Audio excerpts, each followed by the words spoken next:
Hello everyone, good morning to all and welcome you for today's lecture. Myself, Sridhar Verma, professor in mechanical engineering. I want to discuss and interact with you about how to clear JEE mains examination, how to prepare JEE mains examination for 2025. Though it is for 2025, but it is applicable for all time. ये केवल JEE mains के लिए नहीं है। जो चीजें हम discuss करना चाहेंगे कि वो इन जनरल सभी के लिए फायदेमंद है। तो हम डिस्कस करेंगे क्यों हमारे अंदर ये जो why I am going to discuss why I am going to prepare video lecture for the JEE mains examination because मुझे पिछले साल कुछ घटनाएं बच्चों के द्वारा जो बहुत ही डीपली स्ट्रेस्ड बच्चों ने कुछ ऐसे स्टेप उठाए जिसकी वजह से मुझे डीपली पेन हुआ, बहुत ज्यादा एंजाइटी भी हुई कि बच्चे इस एग्जाम को इतना स्ट्रेस होकर क्यों लेते हैं। एग्जामिनेशन होता है, आप पढ़िए, अगर सक्सेस मिलता है तो कोई अच्छी बात है, नहीं मिलता है तो इट इज नॉट एवरीथिंग। क्योंकि जेई मेंस है या आईआईटी में एडमिशन पाना, एनआईटी में एडमिशन पाना ही सब कुछ नहीं होता, इसके अलावा भी बहुत कुछ होता है करने के लिए। एग्जाम्पल ही है, मेरे पास बहुत सारे एग्जाम्पल हैं। आप ले लीजिए तेंदुलकर का, सचिन तेंदुलकर का exam, he is icon of the Indian cricket. He is a 10th fail and he is member of parliament also, मतलब इनको मेंबर ऑफ पार्लियामेंट में भी अपॉइंट किया। 10th फेल होने के बावजूद भी इतनी ग्रेट अचीवमेंट उन्होंने अचीव किया। तो मेरा कहने का मतलब ये है कि मतलब कि जेई मेंस नहीं हो पाता या एडवांस में नहीं हो पाता तो इट इज नॉट एवरीथिंग। मतलब इसके अलावा बहुत कुछ है। आप तैयारी करिए, अच्छे से तैयारी करिए, नहीं होता है तो और बहुत सारे ऑप्शन आपके पास हैं, तो इसमें एक्सट्रीम स्टेप उठाने की क्या जरूरत है। तो यहाँ पर हम वन बाय वन, लेकिन JEE mains examination important examination है क्योंकि जब बच्चा 12वीं के पास करता है उसके सामने दो गोल होते हैं, या तो वो इंजीनियरिंग करे या बीएससी करे। तो इंजीनियरिंग करे, अब अगर बायोलॉजी का होगा तो उसके लिए इंजीनियरिंग ऑप्शन नहीं होगा, तो नेचुरली है कि वो या तो एमबीबीएस की तैयारी करेगा या हायर एजुकेशन में जाएगा। तो all those student who passed 12th examination from any board now eligible for the JEE mains examination. अगर वो इंजीनियरिंग को ऑप्ट करते हैं तो इंजीनियरिंग ऑप्ट करने का एक नेचुरल कारण क्या है, क्योंकि इंजीनियरिंग ऑप्ट करने के बाद ही इज एलिजिबल। अगर बीटेक को करता है किसी अच्छे संस्थान से, किसी भी संस्थान से करता है, तो he is eligible for all competitive examination based on the graduation, whether it is Indian civil service, Indian engineering service or any public sector examination, he is eligible for every। And एक plus point इनके लिए होता है, अच्छी top companies जो private company होती हैं, अच्छी से अच्छी कंपनी, इंटरनेशनल कंपनीज होती हैं, गवर्नमेंट पब्लिक सेक्टर होते हैं, वो भी रिक्रूटमेंट के लिए कैंपस विजिट करते हैं।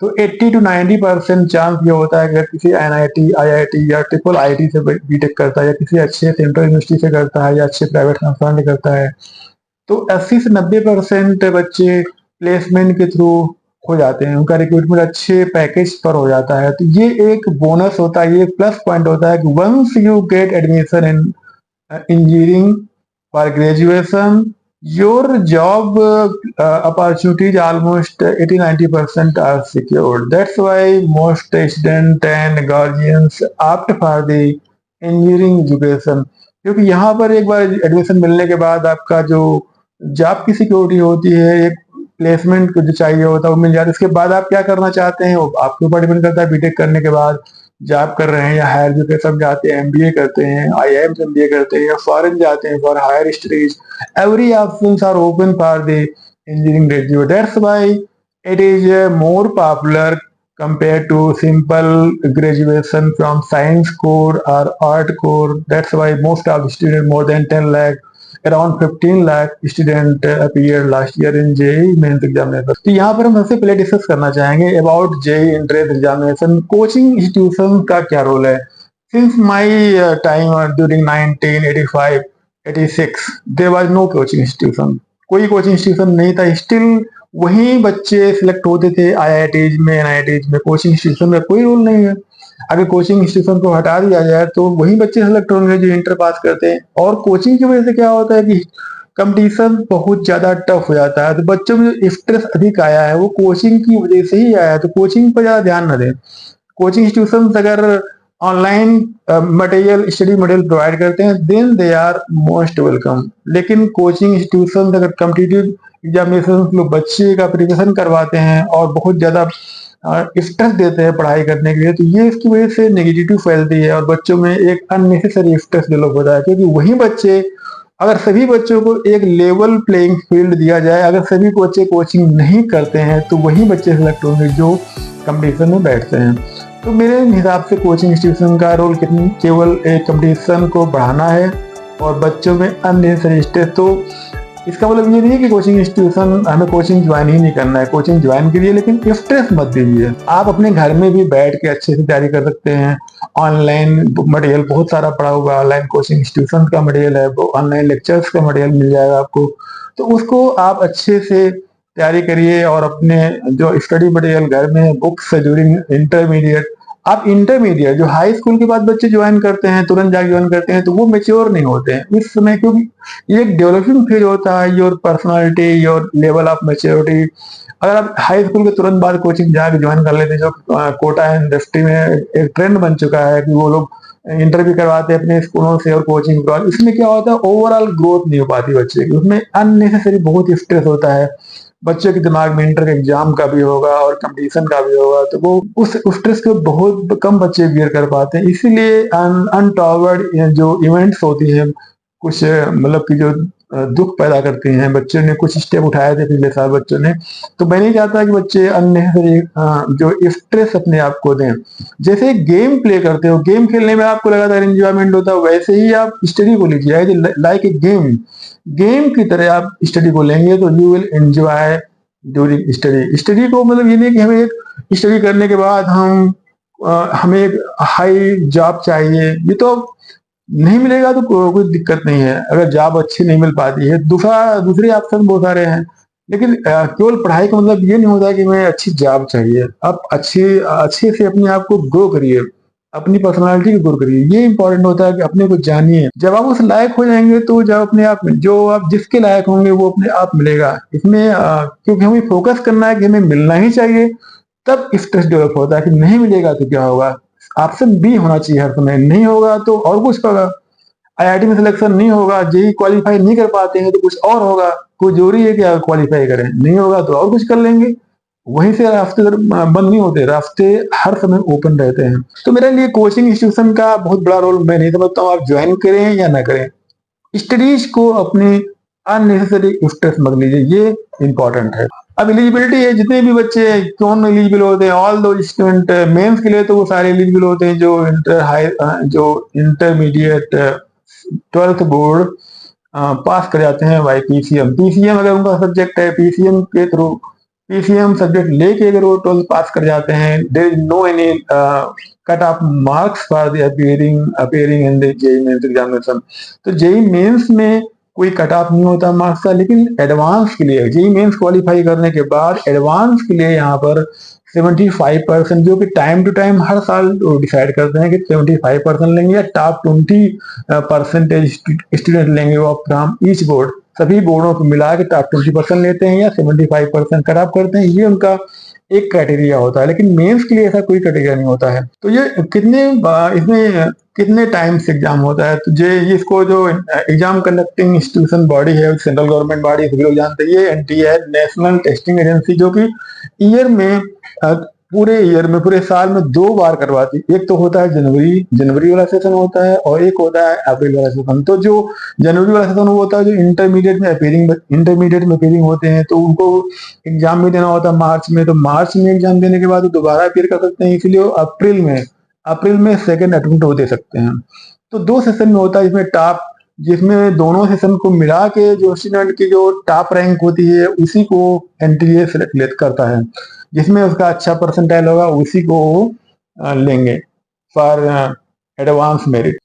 अब एग्जाम का कैसा मोड होता है, ये जो मोड होता है ऑनलाइन कंप्यूटर बेस्ड टेस्टिंग होती है, ऑनलाइन टेस्टिंग होती है। 3 घंटे के पेपर होता है, जिसमें कि फिजिक्स केमिस्ट्री मैथ इसका सिलेबस डिफाइंड होता है, पहले से डिफाइंड होता है। एंड इसमें 25 क्वेश्चन करने होते हैं out of 30। In out of 30 question में 10 क्वेश्चन होते हैं जो डिजिट बेस्ड क्वेश्चन होते हैं। इसमें आपको 5 क्वेश्चन ही करने होंगे, जो आपके पास ऑप्शन होगा इसमें 10 में 5 का ऑप्शन होगा, 5 क्वेश्चन करेंगे, 20 में कोई ऑप्शन नहीं, क्योंकि जो ऑब्जेक्टिव टाइप क्वेश्चन है रिमेनिंग 20 क्वेश्चन तो आपको पूरे करने होंगे। जो ऑप्शन 5 क्वेश्चन का दिया गया है वो डिजिट बेस्ड क्वेश्चन हो, इसमें आपको क्वेश्चन को सॉल्व करने के बाद एक double digit digit based question हो, जो आपका आंसर निकलेगा उसको डिजिट फॉर्म में आपको वहां पर पुट करना होगा, लिखना होगा। तो दैट इज ए एग्जामिनेशन। इसमें आउट ऑफ 90 क्वेश्चन में आपको 75 क्वेश्चन करने होते हैं 3 आवर्स में, जो कि काफी फास्ट विद एक्यूरेसी रिक्वायर्ड होता है, क्योंकि अगर आप 75 क्वेश्चन करेंगे 3 आवर्स में, क्वेश्चन का लेवल एवरेज टू टफ होता है, मीडियम मॉडरेट टू टफ होता है, या एवरेज टू मॉडरेट होता है, तो वो क्वेश्चन इतने आसान नहीं होते कि आप आसानी से, बहुत ही आसानी से कर ले जाएंगे। आपके उसके लिए तैयारी करनी पड़ेगी, अच्छे से तैयारी करनी पड़ती है। इंस्टीट्यूशंस जहां पर जेई मेंस का स्कोर वैलिड होता है, कहाँ कहाँ एडमिशन ले सकते हैं on the basis of JEE mains examination. जितने भी इंडिया के एनआईटी हैं, national institute of technology, Indian institute of information technology, central government के इंस्टीट्यूशन, प्राइवेट यूनिवर्सिटीज के organisation and so many institution हैं, private institution, private university, central government universities and IIT and NITs की तो compulsory होता है। IITs में तो ये है कि आपको एडवांस के लिए क्वालिफाई करना होगा, लेकिन एनआईटीज में और ट्रिपल आईआईटीज में, सेंट्रल गवर्नमेंट यूनिवर्सिटीज में you will directly get admission on the basis of JEE mains examination ranking. तो दैट इज वेरी, जो जेईई मेंस एग्जाम होता है कि it will facilitate you to get direct admission in all NITs IITs. अब base आपको selection कहाँ मिल रहा है, किस ब्रांच मिल रहा है, it depend upon the your percentile score या रैंकिंग एंड योर चॉइस। कभी कभी बच्चे कंप्यूटर के पीछे रखते हैं तो कंप्यूटर की रैंकिंग बहुत ज्यादा टफ हाई जाती, बहुत ही हाई जाती है, चाहे वो आईआईटी हो या ट्रिपल आईआईटी हो या सेंट्रल गवर्नमेंट यूनिवर्सिटी हो या even state engineering colleges, state universities के इंजीनियरिंग कॉलेजेस भी on the basis of JEE mains examination they take admission. तो बहुत सारे इंस्टीट्यूशन है जहां पर जेईई मेंस के स्कोर अगर 90 के ऊपर है तो सभी को एडमिशन मिल ही जाता है। अब यहाँ पर क्वेश्चन आता है कि हाउ वी प्रिपेयर, किस तरीके से तैयारी करें, राइट स्ट्रेटेजी तैयारी करने की क्या है, ये इंपॉर्टेंट है, क्योंकि बच्चों के दिमाग में बहुत सारे मिसकॉन्सेप्शन होते हैं तैयारी करने वाले बच्चों के। I have experience of 10 year providing guidance to JEE means JEE student and medical student, because during 2001 to 2010 जो हमने कई कोचिंगों में पढ़ाया है तो हमें इसका एक्सपीरियंस है। और during my guidance to my own student, my own son, I guided successfully to qualify JEE mains examination and advance examination. On that basis I can discuss what is right strategy. तैयारी करने के लिए right strategy क्या है, जिसकी वजह से आपको टेंशन भी कम हो और अच्छे से तैयारी कर ले जाए। तो नंबर 1 चीज है कि आप जब इंटरमीडिएट, आप 11th एंड 12th कर रहे होते हैं, during 11th and 12th your study focus deeply on the NCERT. NCERT books बहुत ही अच्छी बुक्स हैं, या कोई दूसरा बोर्ड का बच्चा है तो उसकी वो बुक्स होंगी, उसके इंपॉर्टेंट होंगी। वो नहीं कि आपने दूसरे बोर्ड में दूसरी बुक्स पढ़ी, जैसे मैं एग्जाम्पल लेता हूँ यूपी बोर्ड का। यूपी बोर्ड में कुमार मित्तर, के वांड्रा और जो भी बुक्स हैं, बहुत ही अच्छी बुक्स हैं फॉर कॉन्सेप्चुअल क्लैरिटी।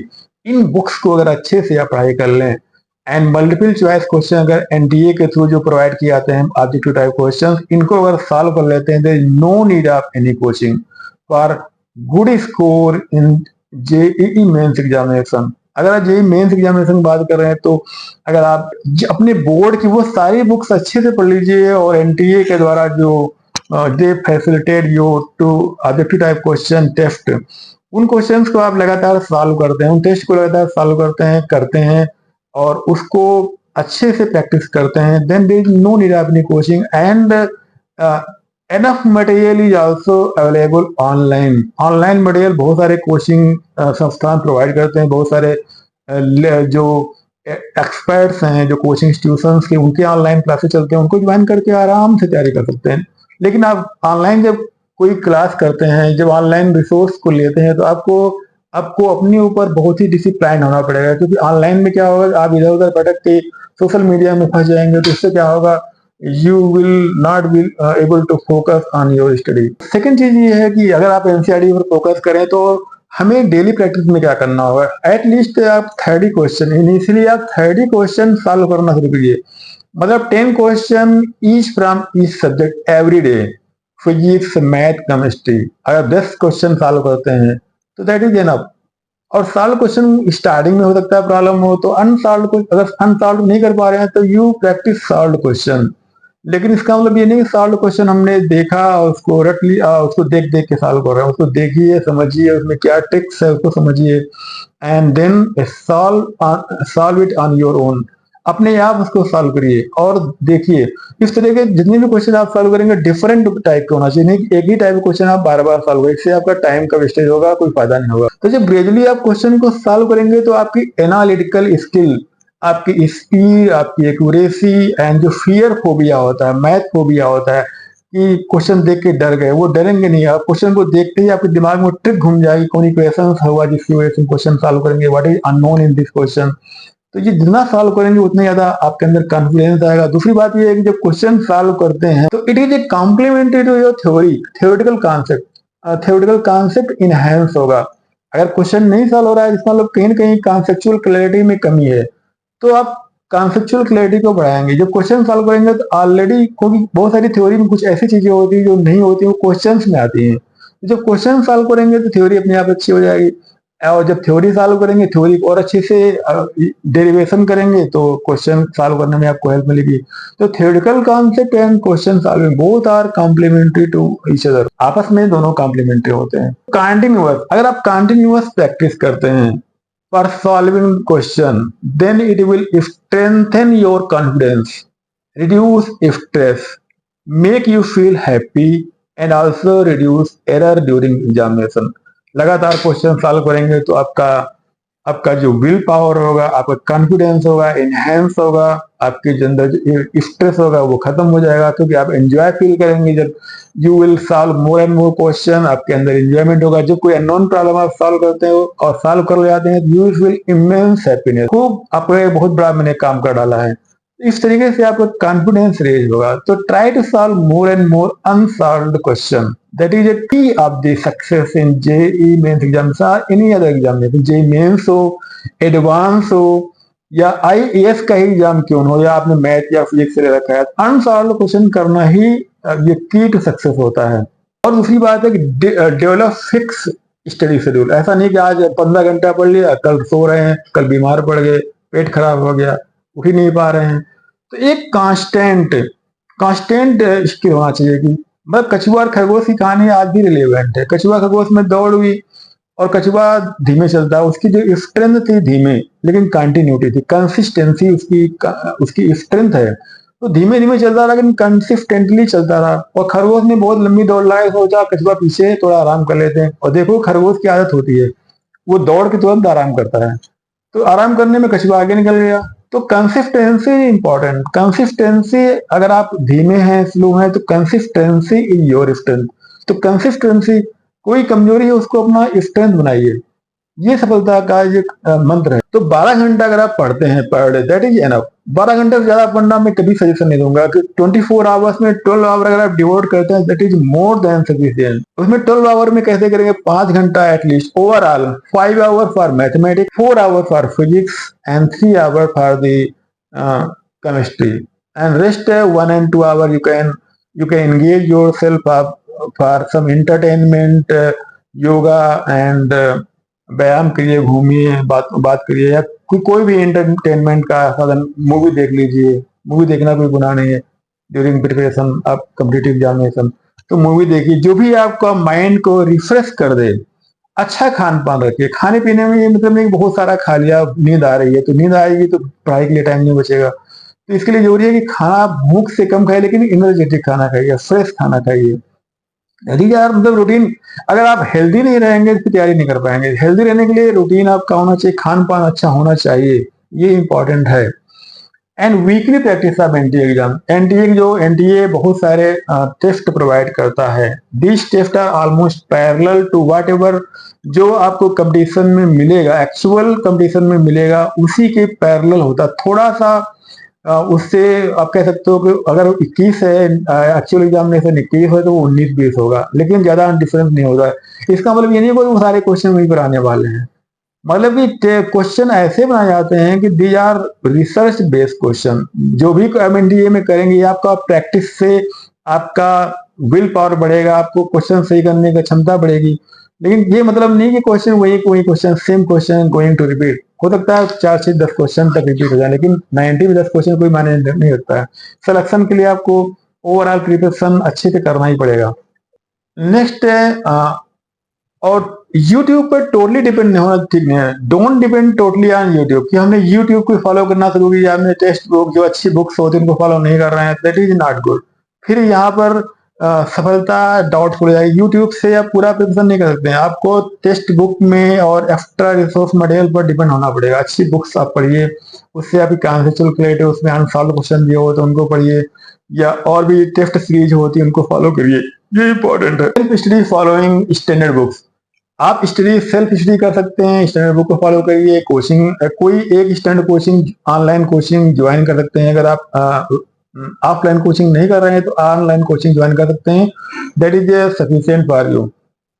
बहुत सारे अगर हम बहुत सारी कंप्यूटर कोचिंग ज्वाइन करते हैं, ऑनलाइन कोचिंग इधर भी पढ़ रहे हैं उधर पढ़ रहे हैं, तो इससे क्या होगा, आपका एक क्लैरिटी नहीं बन पाएगी, इधर उधर भटक जाएंगे। तो फोकस रहने के लिए एक कोई पकड़ लीजिए जो अच्छा स्टैंडर्ड है, and depend upon your self study following the standard books and test series you can join, and consistency maintain करिए तैयारी में without giving you any stress। आप स्ट्रेस तब देंगे कि हमें सफल नहीं होंगे तो क्या होगा, सफलता मिलना सेकेंडरी है। आपको अपने नॉलेज को कंसिस्टेंटली इनहेंस करना है, अपनी प्रैक्टिस को इनहेंस करना है। जब आप अच्छा कर रहे हैं तो निश्चित रूप से सर्टेनली आपका performance during examination is continuously proportional to your overall practice whole of the year. पूरे साल में जो आपने प्रैक्टिस किया है, जो आपने डिसिप्लिन को फॉलो किया है प्रैक्टिस तैयारी करने में, वो वहां पर रिफ्लेक्ट होगा।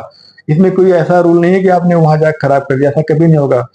अगर आपने अच्छी तैयारी किया है तो वहां परफॉर्मेंस 100% से और अच्छा ही होगा। ऐसा नहीं है कि एक ही चीज पर फोकस कर दिया, फिजिक्स पर फोकस कर दिया, मैथमेटिक्स और केमिस्ट्री आप की रह गई। तो एक यूनिफॉर्म हार्मनी बनाइए, हार्मोजेनियस, मतलब तीनों में करीब करीब, जैसे हमने बोला 5 hour mathematics, 4 hour physics, 3 hour chemistry, ये जो रेशियो है ऑलमोस्ट सभी के साथ इक्वलिटी जस्टिस होना चाहिए सब्जेक्ट के साथ। ऐसा नहीं कि एक ही सब्जेक्ट को पढ़ रहे हैं, दूसरे सब्जेक्ट जो है नहीं पढ़ पाए तो उसमें आपका फिर परफॉर्मेंस वहां पर खराब हो जाएगा। तो तीनों एक्चुअल में वेटेज तो तीनों का बराबर ही होगा। आप मैथमेटिक्स में कम कर पाते हैं, निश्चित रूप से मैथमेटिक्स में लोग कम ही कर पाएंगे, क्योंकि मैथमेटिक्स में 25 क्वेश्चन 20 क्वेश्चन करना बहुत मुश्किल है। मैथमेटिक्स में अगर 25 में 10 भी क्वेश्चन कर रहे हैं that is will be about 90 percentile.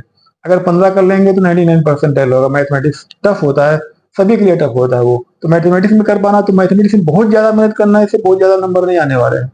तो बेटर है कि मैथमेटिक्स में 5 घंटा, फिजिक्स में 4 आवर एंड केमिस्ट्री में 3 आवर, दैट इज मेरे हिसाब से बहुत ही जस्टिफाइड रेशियो है टाइम डिस्ट्रीब्यूशन के लिए, एक इक्विटेबल टाइम डिस्ट्रीब्यूशन के लिए, जिसकी वजह से आप ऑप्टिमम नंबर गेन कर पाए।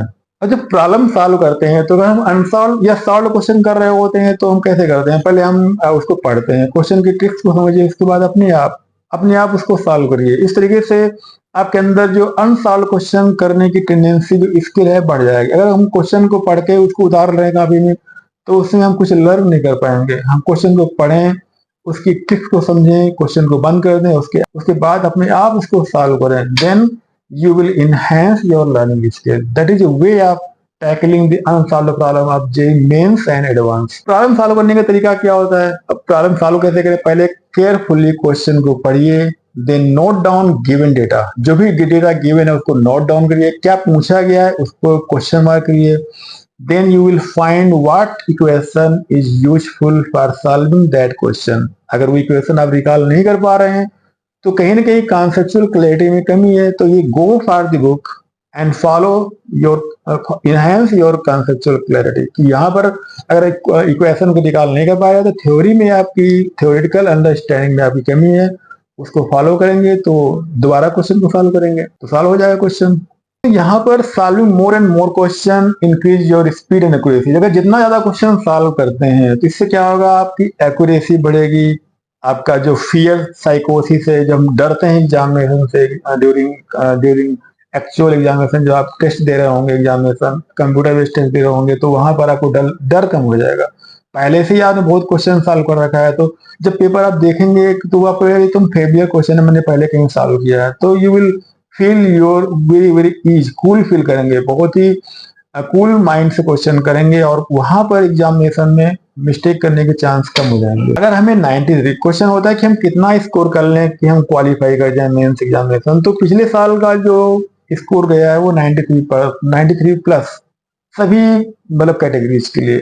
यहाँ पर हम कैटेगरी वाइज डिस्ट्रीब्यूशन नहीं करेंगे क्योंकि सभी लोग इक्वली मेंटली बराबर होते हैं। अब वो कोई अपने आप को टारगेट कम कर ले कि हमारा इतने कम में हो जाएगा तो बात अलग, लेकिन आप अपने आप को कम क्यों करें? फिजिकली आप डिफरेंट हो सकते हैं लेकिन mentally you are all equal. So अपने लिए जो टारगेट बनाइए वो वही जनरल कैटेगरी, ओपन कैटेगरी का टारगेट सभी को बनाना चाहिए कि अगर अपने आप को लोअर टारगेट फिक्स करेंगे तो उससे कम आएगा। तो आप अपने आप को अंडर एस्टिमेट मत करिए, फुलेस्ट पोटेंशियल का यूज करके मैक्सिमम नंबर अटेन करने की कोशिश करना चाहिए। ऐसा नहीं कि ओबीसी का कम गया, ईडब्ल्यूएस वाला कम गया, उसको हम ट्रैक करते हुए अपने लिए टारगेट सेट करें। इससे क्या होगा कि आप परफॉर्म ही नहीं कर पाएंगे अच्छे से। तो टारगेट सभी को ओपन कैटेगरी का ही करना चाहिए। अगर हमें 140 नंबर आउट ऑफ 300 नंबर में अगर 140 वी कैन अचीव, अगर 140 अचीव कर रहे हैं तो certainly you are going to qualify with 99 percentile, 95 to 99 percentile किसी भी तरह का पेपर आएगा। ये कम से कम 140 मार्क्स आने चाहिए अगर आपको सर्टेनली क्वालिफाई करना है and you want to get admission in NITs. 200 के ऊपर अगर स्कोर करते हैं तो 99 प्लस स्कोर आएगा, आप किसी भी एनआईटी या ट्रिपल आईटी में एडमिशन मिल जाएगा। 200 के ऊपर स्कोर करने का मतलब ये होता है कि you are in range of 99 percentile. 240 के ऊपर करते हैं तो 99.5 99.6 परसेंटाइल की रेंज में होंगे और अच्छी रैंक होगी। उस कंडीशन में you will be able to get admission of your choice. जो आपकी चॉइस होगी, इंस्टीट्यूशन की होगी या ब्रांच की होगी, उस इंस्टीट्यूशन और ब्रांच में अगर 99.5 के ऊपर जाते हैं तो you will get admission in any NITs of your choice and any branch of your choice. तो इसके लिए एटलीस्ट 240 प्लस मार्क्स लाना, मतलब कि कितना हो गया 300 में 240 अराउंड 80% मार्क्स आपको लाने पड़ेंगे। ये मतलब कि व्हाट इज नॉट सक्सेस। अगर हम सक्सेस नहीं, यहाँ पर एक प्लान भी है, अगर हम सफलता नहीं मिलती है तो क्या होगा? कुछ नहीं होगा। ये जेई मेंस ठीक है, जेई मेंस से सब कुछ नहीं होता, इसके बाद और सारी अपॉर्चुनिटीज होती है। यू कैन डू बीएससी और you can join any private organisation, private universities होती है वहां एडमिशन मिल जाएगा, वहां से भी बहुत अच्छे प्लेसमेंट होते हैं। नहीं कि आईआईटी एनआईटी से एग्जाम मिलेगा, ठीक है आईआईटी एनआईटी का टैग नहीं मिलेगा, लेकिन बहुत सारे प्राइवेट यूनिवर्सिटीज हैं, टॉप क्लास की Thapar university, GLA university and बहुत सारी यूनिवर्सिटीज हैं, वीआईटीज है, एसआईआरएम है, चंडीगढ़ यूनिवर्सिटी है, सीनाद यूनिवर्सिटी है, so many universities and private engineering college, private government engineering college and university, so many universities provide at least you have score of JEE mains examination। तो ऐसा नहीं कि एनआईटी नहीं हो तो मेरी लाइफ खत्म हो, ऐसा नहीं सोचना चाहिए बिल्कुल किसी को, पेरेंट्स को भी नहीं सोचना चाहिए। अगर क्वालिफाई नहीं करते हैं, there are so many options still open for everyone. तो यहाँ पर तैयारी करिए, ठीक है हो जाता है तो बहुत अच्छी बात है, नहीं होता तो भी अच्छी बात है, कोई दिक्कत नहीं इसमें। तो टेंशन लेके पढ़ाई करने की कोई जरूरत नहीं है, आपको तो तैयारी करना है। You don't say that we are going to get admission in IIT and top most NIT, ये सेट ट्राई करने की जरूरत नहीं। आप सेट करिए कि मुझे मैक्सिमम स्कोर करना है। मैक्सिमम स्कोर करने के लिए आपको कंसिस्टेंटली आपको हार्ड वर्क करना है और इसको एंजॉय करते हुए करना है, टेंशन लेके नहीं करना है। That is A way of preparation of this examination. Thank you very much and next time we will meet you in next lecture how to prepare for advanced examination. Thank you very much for watching my lecture. अगर आपको लगे कि अच्छा है और you are get आपको लगता है कि मेरे लिए helpful होगा, then please join it, please subscribe it and also like it. Thank you very much.